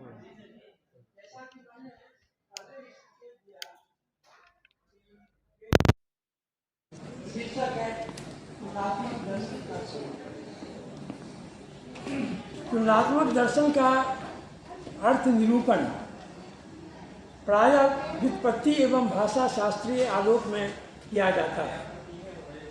व्युत्पत्ति शास्त्रीय दृष्टि से तुलनात्मक दर्शन का अभिप्राय उस दर्शन से लिया जाता है जो या तो 2 दर्शनों का तुलनात्मक विवेचन करता है तथा समीक्षात्मक टिप्पणियाँ भी देता चलता है, अथवा तुलनात्मक के धरातल पर एक नवीन दार्शनिक दृष्टि प्रतिष्ठित करने का प्रयास करता है। इन दोनों वैकल्पिक स्थितियों में जिन दार्शनिकों की तुलना की जाती है वे विभिन्न युगों की परंपरा व परिवेश से संबद्ध हो सकते हैं अथवा किसी एक युग की परंपरा विशेष से संबद्ध हो सकते हैं। प्लेटो तथा अरस्तु, डेकार्ट एवं स्पिनोजा, लॉक एवं बर्कले आदि दार्शनिकों के विचारों का तुलनात्मक अध्ययन इस विधा का एक उदाहरण माना जा सकता है। किंतु आधुनिक संदर्भ में देखें तो तुलनात्मक दर्शन का यह परंपरागत रूप संशोधन, परिष्करण तथा परिमार्जन की अपेक्षा रखता है। मेरे मानस पटल पर अब यह प्रश्न प्रमुख रूप से उभर रहा है कि तुलनात्मक दर्शन के अर्थ निरूपण एवं स्वरूप निर्धारण की दिशा कैसी हो कि इसके महत्व, उपयोग और प्रयोजन में न तो किसी प्रकार का संकुचन हो पाए, न ही इसकी प्रासंगिकता उपेक्षित सी हो जाए। जिस प्रकार तुलनात्मक धार्मिक मीमांसा कोई ऐतिहासिक स्थापित धर्म नहीं है, उसी प्रकार तुलनात्मक दर्शन भी कोई पृथक दर्शन तंत्र नहीं है। तुलनात्मक दर्शन एक व्यापक एवं ठोस दर्शन तंत्र की संरचना का एक सबल एवं सार्थक साधन उसी प्रकार बन सकता है जिस प्रकार तुलनात्मक धर्म मीमांसा एक नवीन, व्यापक एवं सम्यक धार्मिक दृष्टिकोण के आधार पर आधुनिक मानव की आशाओं और आकांक्षाओं के अनुरूप एक समेकित एवं समन्वित स्वस्थ मानवीय दृष्टि को उभारने में सहायक सिद्ध होती है। वस्तुतः तुलनात्मक दर्शन एक दार्शनिक विधा है तथा अन्यथा तुलनात्मक अध्ययनों से उसे सर्वथा पृथक समझना चाहिए। अन्य तुलनात्मक अध्ययन यथा तुलनात्मक पुराकथा शास्त्र, तुलनात्मक संस्कृति शास्त्र, तुलनात्मक भाषा विज्ञान, तुलनात्मक अर्थतंत्र आदि मुख्य रूप से तुलनात्मक विवरणिका भर प्रस्तुत करते हैं। किसी दिशा अथवा संभावित व्यवस्था की मूल्यपरक व्याख्या का आग्रह इनमें शायद ही रहता है। इसके विपरीत तुलनात्मक दर्शन का क्षेत्र तथ्यों के साथ साथ मूल्यात्मक आकांक्षाओं को भी समेट लेता है। इस प्रकार यह उपर्युक्त अध्ययनों के सहयोग की अपेक्षा तो रखता है, परंतु इनके साथ अपना तारतम्य, अपना तादात्म्य स्थापित नहीं कर सकता है, क्योंकि तुलनात्मक दर्शन एक विधा के रूप में मुख्यतः विभिन्न विचारधाराओं से संबंधित है, न कि भाषाओं, परंपराओं या संस्कृतियों से।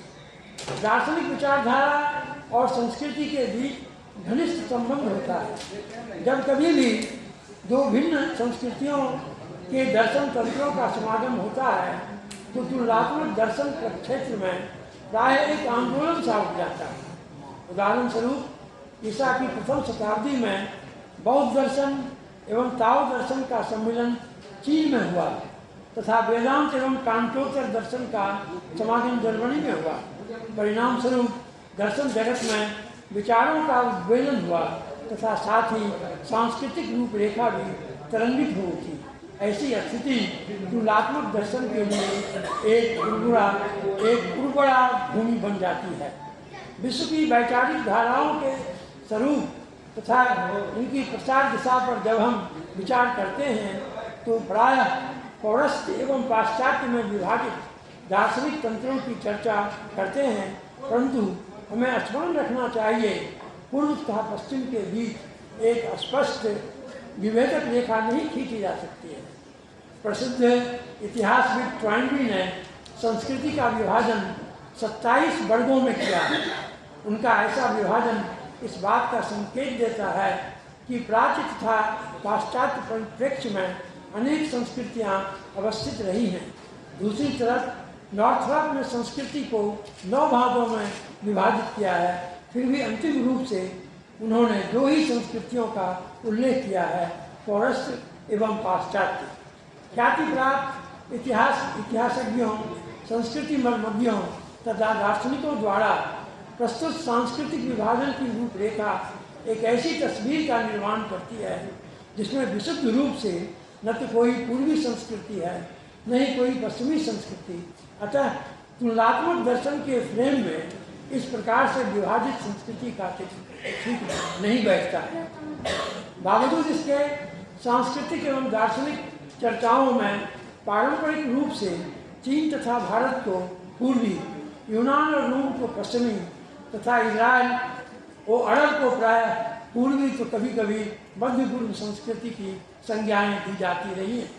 इजराइल को यूनानी तथा रोमवासी पूर्वी संस्कृति ही मानते रहे हैं। पूर्वी और पश्चिमी के इन सापेक्ष प्रयोगों के आधार पर यह नहीं कहा जा सकता है कि एशिया महाद्वीप की जो विशिष्टताएं हैं वे यूरोप से बिल्कुल भिन्न हैं। अतः पारस्परिक भिन्नताओं के इस स्वरूप को अच्छी तरह से समझना होगा ताकि दोनों पक्षों का अभियोजन स्थापित किया जा सके और इस प्रकार जीवन को इसकी संपूर्णता में देखा जा सके। यह सत्य है कि पश्चिमी सभ्यता अपनी वैज्ञानिक एवं तकनीकी उपलब्धियों के बावजूद एक सुखी समाज की स्थापना करने में विफल रही है, तो इस सत्य को भी स्वीकार करना चाहिए कि पूर्वी सभ्यता भी मानव जीवन को सुखमय बनाने में असफल सिद्ध हुई है। विश्लेषणात्मक दृष्टि से देखने पर संस्कृति में 2 प्रमुख तत्व स्पष्ट होते हैं, भौतिक सांस्कृतिक तत्व तथा अभौतिक सांस्कृतिक तत्व। मानव निर्मित जीवन के कृत्रिम साधनों को प्रथम कोटि में रखा जाता है, जबकि वैचारिक एवं मूल्यप्रद संरचनाएँ द्वितीय कोटि के अंतर्गत आती हैं। इन दोनों में पारस्परिक निर्भरता का संबंध रहता है, इसलिए किसी एक तत्व को अलग कर उसे ही जीवन दर्शन की आधारशिला बना देना अनुपयुक्त तथा अनुचित हो।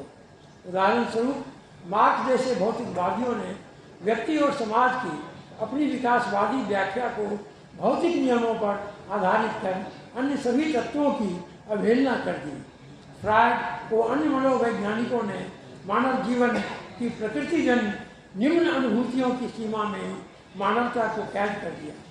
इसके विपरीत हेगल जैसे अध्यात्मवादियों ने मानव जगत को प्रत्ययों के ताने बाने में जड़ दिया तथा जीवन के वास्तविक प्राकृतिक पक्ष को प्रत्यात्मकता के तले दबा दिया।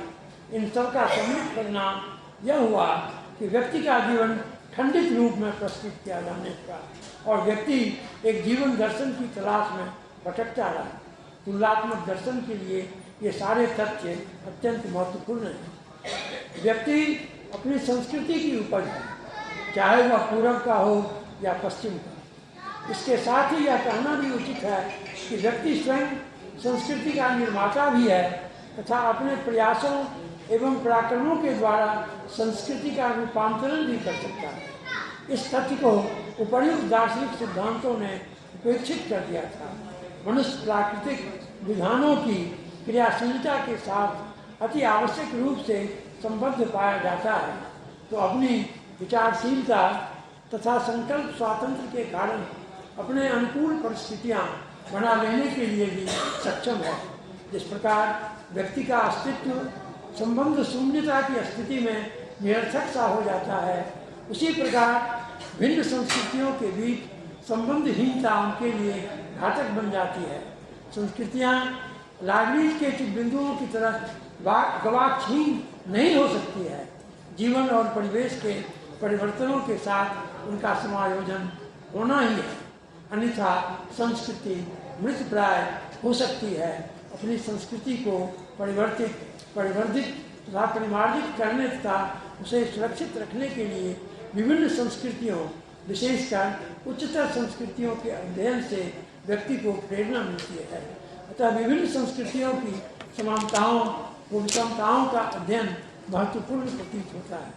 प्रकारांतर से तुलनात्मक दर्शन मानव जीवन में अपेक्षित परिवर्तनों के साथ साथ शाश्वत आदर्शों को व्यवस्था प्रदान करने वाला एक सशक्त विकल्प के रूप में सामने आता है।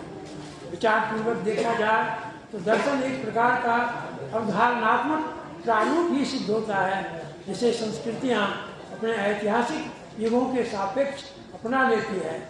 इसी आधार पर यह कहा जा सकता है कि तार्किक भाववाद जैसी दार्शनिक धारा भी, जिसमें जीवन दर्शन के किसी दावे की अपेक्षा सभी जीवन दर्शन संबंधित अवधारणाओं एवं क्रियाकलापों के प्रति एक निषेधात्मक अभिवृत्ति ही है, एक हिंदू विशेष द्वारा एक सुसंगत जीवन दर्शन को पा लेने की अकुलाहट का ही द्योतक है।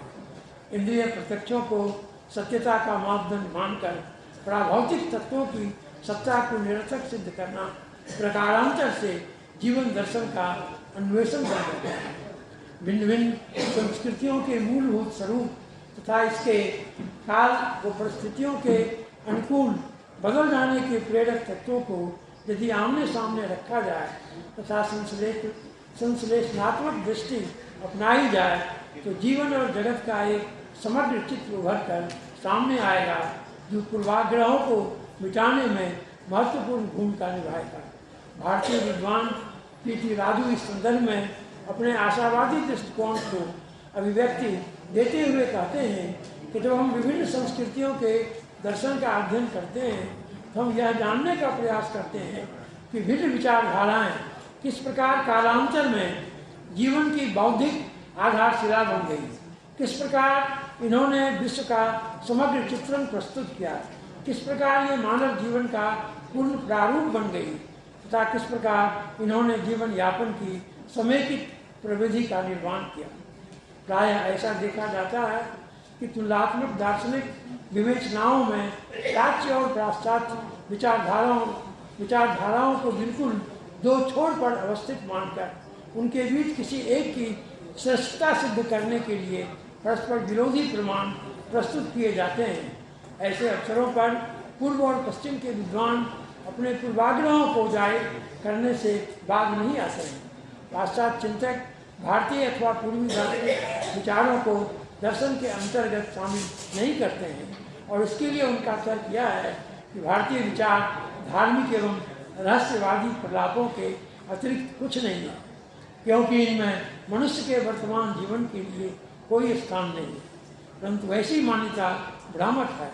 उदाहरण स्वरूप आधुनिक काल में विश्व को एक सतत प्रवहमान घटना चक्र माना जा रहा है, जिसकी पूर्व कल्पना आचार्य शंकराचार्य ने कर ली थी। एकस्यापि कुटस्थस्य चित्त तारतम्यात् ज्ञानेश्वर ज्ञानाम अव्यक्ति प्रेम भूयसी भवति। इसी प्रकार धर्म अर्थ काम और मोक्ष ये चार पुरुषार्थ व्यक्ति के व्यक्तित्व में भौतिक तथा आध्यात्मिक पक्षों की समन्वयात्मक संतुष्टि की आवश्यकता पर बल देते हैं। ये संस्कृति के दो मुख्य तत्वों की महत्ता भी प्रतिपादित करते हैं, परंतु इसका अर्थ यह नहीं निकाला जाना चाहिए कि भारतीय दार्शनिक दृष्टिकोण अपने आप में पूर्ण है। इसलिए पाश्चात्य आधुनिकता के तत्वों का भारतीय विचार भूमि में पुनरावेशन की प्रवृत्ति भी अंततः निरर्थक सिद्ध होगी। इन बातों से अलग आवश्यकता है मानव में मानवता की तलाश की। इस संदर्भ में डॉक्टर अल्बर्ट श्वेट्जर का विचार है कि पाश्चात्य तथा भारतीय दार्शनिकों को एक दूसरे के विचारों का विरोधी को निम्न समझने की प्रवृत्ति छोड़ देनी चाहिए। दोनों को एक ऐसे विचार बिंदु पर पहुंचना चाहिए जहां विचारों का आदान प्रदान संपूर्ण मानवता के लिए हो। जाहिर है डॉक्टर श्वेट्जर मानव मात्र की एकता तथा व्यक्ति के जीवन की अखंडता को ही दर्शन का सर्वोपरि उद्देश्य मानते हैं। बर्टन रसेल मध्ययुगीन दर्शन एवं संस्कृति के कटु आलोचक रहे हैं, परंतु उनकी स्वीकारोक्ति रही है कि मध्य युग के मानव में जो एकता थी, आधुनिक युग में उसका सर्वथा अभाव होता जा रहा है। आज के व्यक्ति का जीवन अंतर्विभाजन से आवेशित होता जा रहा है तथा खंडित दृष्टि के प्रभाव में वह दिशाहीन जीवन ढोए जा रहा है। परिणाम स्वरूप जीवन का समेकित रूप नष्ट हो रहा है। व्यक्ति का जीवन अज्ञेय के कटे द्वीप के समान बनता जा रहा है, जिसका मुख्य धारा से परिसंवाद धूमिल होता जा रहा है। जीवन की दिशाहीनता निरुद्देश्यता को जन्म देती है। निरुद्देश्यता सारी प्रेरणाओं को कुंठित कर देती है। कुंठित प्रेरणाएं जीवन शून्यता उत्पन्न करती है और तब व्यक्ति एक जिंदा लाश बनकर रह जाता है। अतः एक जीवंत मानव जीवन के लिए एकीकृत जीवन दृष्टि तथा समीकृत मानक अस्तित्व की सर्वाधिक आवश्यकता है। अतः एकता का सतत अन्वेषण करना हमारा दायित्व बन जाता है। चीन, प्राचीन भारत एवं मध्ययुगीन यूरोप में जिस एकता की स्थापना की गई वह अपूर्ण तथा अनुपयुक्त थी। आज भी उसी एकता को झलक दिखाई पड़ती है, परंतु वास्तविक एकता के लिए जिस बौद्धिक व मूल्यात्मक स्वीकृति के साथ साथ आंतरिक शक्ति की आवश्यकता होती है, उसका सर्वथा अभाव प्रदीक्षित होता है।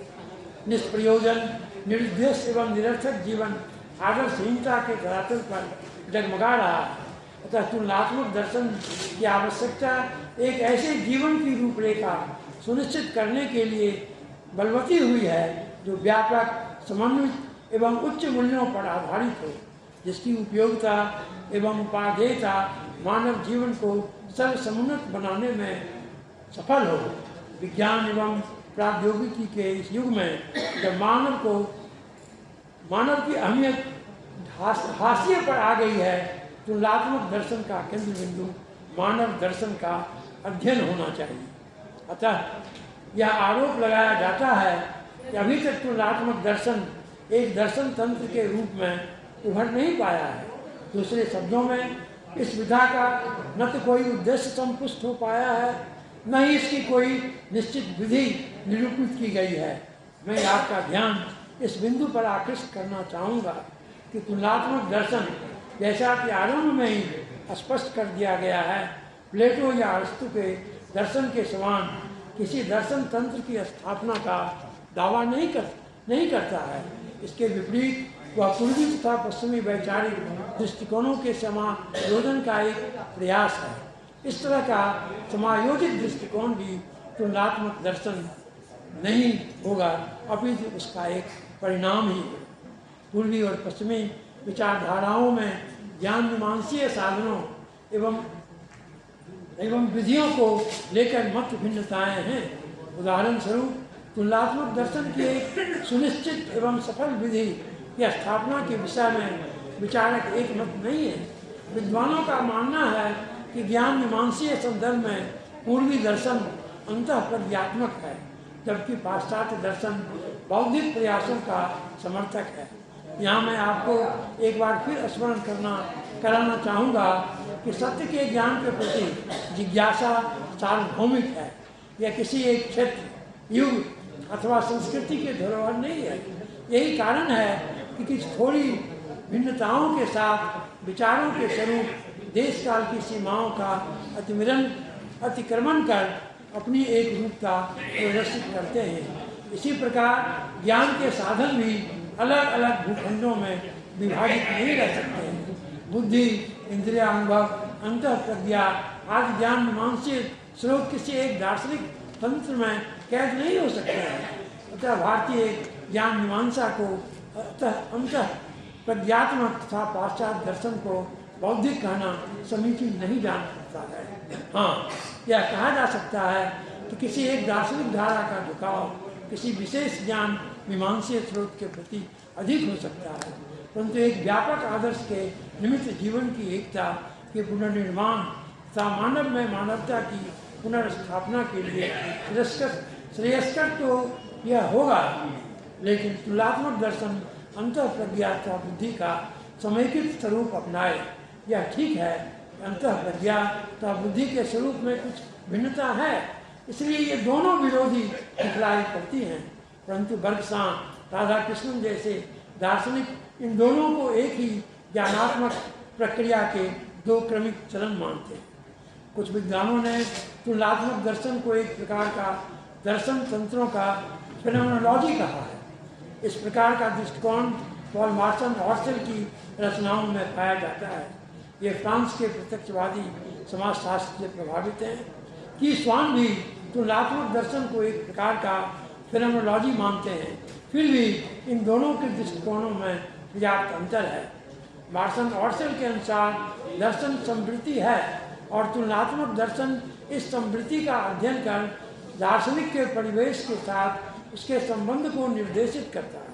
उदाहरणार्थ इसमें इस बात का लेखा जोखा प्रस्तुत किया जाता है कि सुकरात, कन्फ्यूशियस अथवा बुद्ध का अपने परिवेश के साथ किस प्रकार का संबंध है।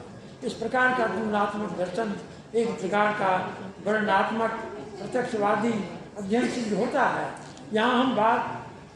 यहाँ इस बात की विवेचना की जाती है कि किसी परंपरा के अंतर्गत किसी दार्शनिक विशेष का संबंध तत्कालीन परिवेश के साथ कैसा है तथा साथ ही दूसरी परंपरा से उसका परिवेश के साथ किस प्रकार का संबंध है।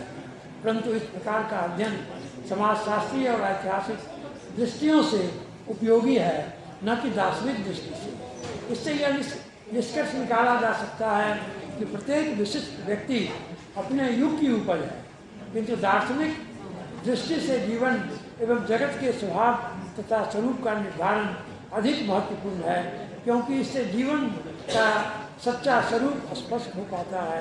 यदि दर्शन का यही उद्देश्य प्रमुख है तो कहा जा सकता है कि तुलनात्मक दर्शन फेनोमेनोलॉजी मात्र नहीं हो सकता है। यद्यपि यह विभिन्न सांस्कृतिक परिवेश में स्थित दर्शन तथा दार्शनिकों को समृद्धि के रूप में देखता है। दार्शनिकों से इस बात की अपेक्षा की जाती है कि वे इस तथ्य पर विकास डालें कि भिन्न भिन्न परंपराओं के भिन्न भिन्न दर्शन मानव एवं विश्व के स्वभाव निर्धारण में कहाँ तक सफल व सार्थक हुए हैं।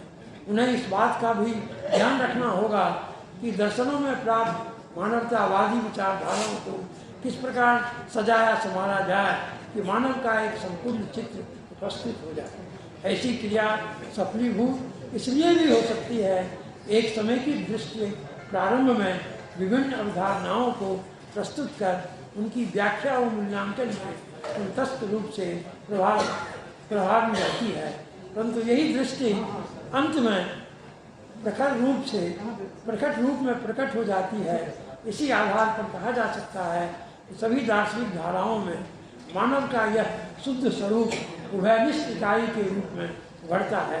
इसी परिप्रेक्ष्य में सभी दर्शनों का मूल्यांकन होना चाहिए, क्योंकि सृष्टि के रहस्य को मानव के इसी स्वभाव के आलोक में उद्घाटित किया जा सकता है। अब तुलनात्मक दर्शन का जो स्वरूप सामने आता है, उसे मात्र फेनोमेनोलॉजी तक ही सीमित नहीं रखा जा सकता है। डॉक्टर लिएट ने फेनोमेनोलॉजिकल अवधारणाओं की अपर्याप्तता के कारण ही अधिदर्शन की आवश्यकता महसूस की, जिसके अंतर्गत दर्शनों का मूल्यांकन हो सके। उनका मानना है कि तुलनात्मक दर्शन को विवरणात्मक फेनोमेनोलॉजी तक सीमित रखना उचित नहीं है। इसी कारण ये दर्शन के व्यापार, विषय वस्तु तथा व्यवस्था निर्धारण की भी चर्चा करते हैं। वस्तुतः फेनोमेनोलॉजी का प्रयोग दर्शन साहित्य में कई संदर्भों में किया जाता है। अपनी पुस्तक द फेनोमेनोलॉजी ऑफ स्पिरिट में हेगल ने फेनोमेनोलॉजी को एक सार्थक अर्थ में प्रयोग किया है। इस कृति में उन्होंने व्यक्ति एवं समाज के विभिन्न चरणों एवं रूपों में अस्तित्व चेतना के विकास का एक व्यापक रूप प्रस्तुत किया है। उनका उद्देश्य विभिन्न चरणों की इस चेतना के तात्विक एवं ज्ञान मीमांसीय नेतार्थों को स्पष्ट करना है। इसी प्रकार हेगल की रचना विवरणात्मक मात्र नहीं मानी जा सकती है, क्योंकि विवरणों की प्रस्तुति करने में प्रायः चयन प्रक्रिया साक्षात अथवा परोक्ष रूप से सक्रिय रहती है। यह चयन तत्व विवरणों को विशिष्टता प्रदान करता है। फेनोमेनोलॉजी का प्रयोग दूसरे संदर्भ में एडवर्ड हुसल ने किया है। उन्होंने इसे विशुद्ध रूप से विवरणात्मक ही रखने का प्रयास किया है। यह दूसरी बात है कि उन्हें इस दिशा में सफलता नहीं मिली। हुसल के दर्शन के अनुशीलन से यह स्पष्ट होता है कि वस्तुतः हुसल ज्ञानात्मक चेतना को प्रत्यक्षवादी व वास्तववादी दृष्टिकोणों के सम्मिलित धरातल से एक समृद्धि तक दर्जा देते हैं तथा इसकी विषय तथा विषयी निरपेक्ष संरचना का विवरणात्मक ब्यौरा प्रस्तुत करते हैं। इस प्रकार हुसल फेनोमेनोलॉजी का प्रयोग विभिन्न अनुभवों की ज्ञानात्मक चेतना के अध्ययन के लिए करते हैं। धर्म दर्शन के प्रवक्ताओं को हुसल ने प्रभावित किया है। इसी कारण उन्होंने धर्म का फेनोमेनोलॉजी पद का प्रयोग किया है, फेनोमेनोलॉजी ऑफ रिलीजन का प्रयोग किया है। ये धार्मिक विषयों के अस्तित्वपरक पक्षों से स्वयं को अलग रखते हुए धर्म को एक समृद्धि मानते हैं। उनकी मान्यता है कि चूँकि धर्म अनेक हैं, इसलिए एक धर्मावलंबी व्यक्ति के लिए यह अत्यंत कठिन कार्य है कि अन्य धर्मों की मूल भावना तक पहुँचे तथा इसके अस्तित्वपरक पक्षों का मूल्यांकन करे। अतः उसके लिए श्रेष्ठ तो यही है, खत्म हो रहा है, यही है कि वह सभी धर्मों को समृद्धि समझे तथा उनमें से प्रत्येक का विवरणात्मक अध्ययन करे तथा इन अध्ययनों के निष्कर्षों को बिना किसी मूल्यांकन के प्रस्तुत करे। इस प्रकार फेनोमेनोलॉजी को इस अर्थ में ग्रहण करने से धर्म जिज्ञासु, क्षेत्रकर्मी अथवा सर्वेक्षक बन जाते हैं और उनका क्षेत्र होता है विभिन्न धार्मिक समृद्धियों। परंतु यहाँ एक प्रश्न उपस्थित होता है और इस पर ध्यान देना भी आवश्यक है। किन बातों को धार्मिक समृद्धि कहा जाए, इसे एक उदाहरण से स्पष्ट करें। क्या शीतला माता के मंदिर में भेंट चढ़ाना हिंदू धर्म का आवश्यक तत्व है? क्या सांता क्लॉज के उपलक्ष्य में अवकाश ईसाई धर्म का आवश्यक अंग है? पुनः यदि ईसाई धर्मावलंबी अपने धर्म की व्याख्या भिन्न भिन्न प्रकार से करते हैं, तो इनमें से किस व्याख्या को ईसाईयत की सच्ची व्याख्या के रूप में स्वीकार किया जाए? इनसे भी अधिक महत्व वाला एक दूसरा प्रश्न इस प्रकार सामने आता है, किसी समृद्धि को सामाजिक, राष्ट्रीय अथवा ऐतिहासिक समृद्धि की अपेक्षा धार्मिक समृद्धि की संज्ञा देने का आधार क्या है? हेगल के संदर्भ में फिनोमेनोलॉजी पर विचार करते हुए हमने देखा कि किसी भी विवरणात्मक प्रक्रिया में मूल्यात्मक अभिवृत्ति और प्रकट रूप से विद्यमान रहती है। अब प्रश्न उठता है कि मूल्यांकन का मापदंड क्या होना चाहिए? वे कौन से नियम तथा मापदंड हैं जिनके आधार पर हम कुछ समृद्धियों को धार्मिक मान लेते हैं? इस तरह के सारे प्रश्न हमें प्रत्यक्षवादी अथवा विवरणवादी के घेरे से निकलने के लिए बाध्य करते हैं। अतः हमें एक ऐसे दृष्टिकोण की आवश्यकता महसूस होती है जो हमारे अध्ययन के अंतर्गत समृद्धियों से परे रह जाने में सक्षम हो। यही बात तुलनात्मक दर्शन पर भी लागू होती है। यह मात्र विवरणात्मकता के स्तर पर ठहर नहीं सकते हैं। हम समाजशास्त्रीय, मानव शास्त्रीय अथवा मनोवैज्ञानिक विवरणों के संक्षेप में फिनोमेनोलॉजी के स्तर स्वीकार नहीं हो सकते हैं। अतः तुलनात्मक दर्शन का यदि अपनी महत्ता तथा अर्थवत्ता सिद्ध करनी है तो उसे फिनोमेनोलॉजी के दायरे से बाहर निकलना ही होगा। दर्शन को मात्र प्रत्यक्षवादी अध्ययन नहीं कहा जा सकता है, इसलिए तुलनात्मक दर्शन भी प्रत्यक्षवादी मात्र नहीं हो सकता है। यदि दार्शनिकों में कुछ प्रत्यक्षवादी हुए हैं या होते हैं कि तुलनात्मक दर्शन के कुछ अध्येता भी प्रत्यक्षवादी दृष्टिकोण वाले हो सकते हैं, परंतु क्या दर्शन का स्वरूप विवरणात्मक मात्र ही हो सकता है? यदि ध्यानपूर्वक देखा जाए तो तथ्यात्मकता पर आधारित वर्गीकरण लक्ष्योन्मुख विज्ञान भी संगत रूप से विवरणात्मक मात्र नहीं रह सकते हैं। तो फिर दर्शन का विवरणात्मक मात्र कैसे मान लिया जाए, जबकि उसका लक्ष्य तथ्यों के अध्ययन के साथ मूल्य परीक्षण भी है। विश्लेषणात्मक विधि से यदि विवरणात्मकता पर विचार करें तो यह स्पष्ट होता है कि विवरण नाम तथा संप्रतियों के माध्यम से संभव होता है, परंतु जब तक हम संवेदनाओं तथा प्रवृत्तों तक नहीं पहुंचते हैं तब तक न तो विषयी निश्चितता से अपने को अलग कर सकते हैं और न ही वस्तुओं को तार्किक और तात्विक रूप से मूल्यों के साथ जोड़ सकते हैं। यदि हम तार्किक प्रक्रिया में संप्रत्ययों तथा कुर्सी को लेकर चलते हैं तो हम वस्तुतः संज्ञाओं का प्रयोग करते हैं। इसके साथ ही हम परोक्ष रूप से इस बात का निर्धारण करते चलते हैं कि किन वस्तुओं को कुर्सी कहा जाए तथा हमारा संबंध सर्वव्यापी से रहता है, जो मूलतः प्रत्यय अथवा आदर्श को सूचित करते हैं, क्योंकि इनमें किसी वस्तु को कुछ नाम देने का मानदंड भी निहित रहता है। आगमनात्मक प्रक्रियाओं के संदर्भ में भी एक तार्किक प्रश्न उठाया जाता है। हम वर्गीकरण तथा सामान्यीकरण के लिए एक विशेष वस्तु समुच्चय का ही चुनाव क्यों करते हैं?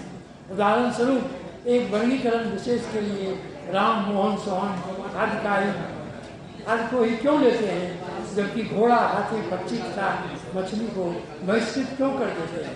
क्या इस जन क्रिया में कोई मूल्यात्मक कारक प्रभावकारी है? पुनः यदि हमें पूर्ण ज्ञान न हो कि मनुष्य क्या है तो हम राम, मोहन, सोहन को एक साथ रखकर उनका वर्गीकरण मनुष्य के रूप में कैसे कर सकते हैं? दूसरी तरफ यदि हम इन व्यक्तियों पर एक साथ विचार न करें तथा इनके बीच समानताओं का निरीक्षण परीक्षण न करें तो फिर पूर्व ज्ञान की संरचना कैसे संभव है? यह चक्रीय स्थिति इस बात का संकेत देती है कि सरल वर्गीकरण, सामान्यीकरण तथा विवरण में भी मूल्यपरक चिंतन की आवश्यकता होती है। अतः शुष्क विवरणता को ही दार्शनिक क्रियाकलाप का सार मान लेना तार्किक रूप से भी असंगत तथा अनुचित सिद्ध होता है। इस आधार पर तुलनात्मक दर्शन विवरणात्मकता के फ्रेम में नहीं अटता है। वस्तुतः तुलनात्मक दर्शन का सर्वप्रमुख तथा सुस्पष्ट लक्ष्य है मानव हित। इसे यह तय करना है कि मनुष्यों के व्यक्तित्व के पूर्ण विकास के द्वारा इनमें सुख और आनंद संतरित करने के कौन से सार्थक मार्ग हैं। सर्वांगीण विकास के अंतर्गत मानव जीवन के सारे पक्ष तथा सभी आयाम आंतरिक तथा बाह्य, वैयक्तिक तथा सामाजिक, ऐहिक और पारलौकिक जीवन के प्रति रुझान व संबद्धता आदि अंतर्निहित है। मनुष्य अपने एक आयामी जीवन से संतुष्ट नहीं रह सकता है। अपार धन संपदा का स्वामी होकर भी व्यक्ति अशांत एवं दुखी रहता है। दूसरी तरफ उच्च आदर्शों के अनुरूप जीवन यापन करने के बावजूद व्यक्ति सामाजिक और जैविक आवश्यकताओं की पूर्ति के अभाव में कष्टमय जीवन जीने के लिए मजबूर हो जाता है। अतः मानव जीवन के विभिन्न आयामों की समन्वयात्मक संतुष्टि के साधनों का अन्वेषण तुलनात्मक दर्शन का उचित उद्देश्य ठहरता है। इसी दिशा में तुलनात्मक दर्शन को स्टैटिक विचार तंत्र के रूप में स्थापित नहीं किया जा सकता है। मानव तथा मानवीयता के उच्चतर आदर्शों का सतत अन्वेषण ही तुलनात्मक दर्शन का वास्तविक स्वरूप है। यह प्रक्रिया देश और काल की सीमा में बंधी नहीं रह सकती है।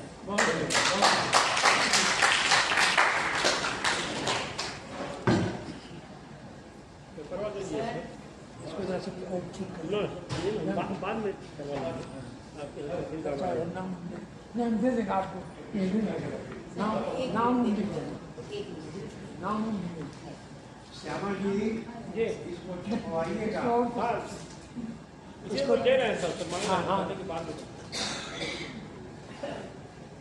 मैं आभारी हूँ सरकार। एक बहुत ही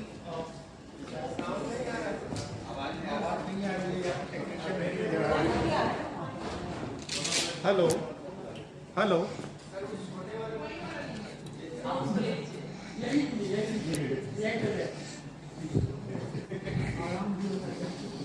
जो करवाए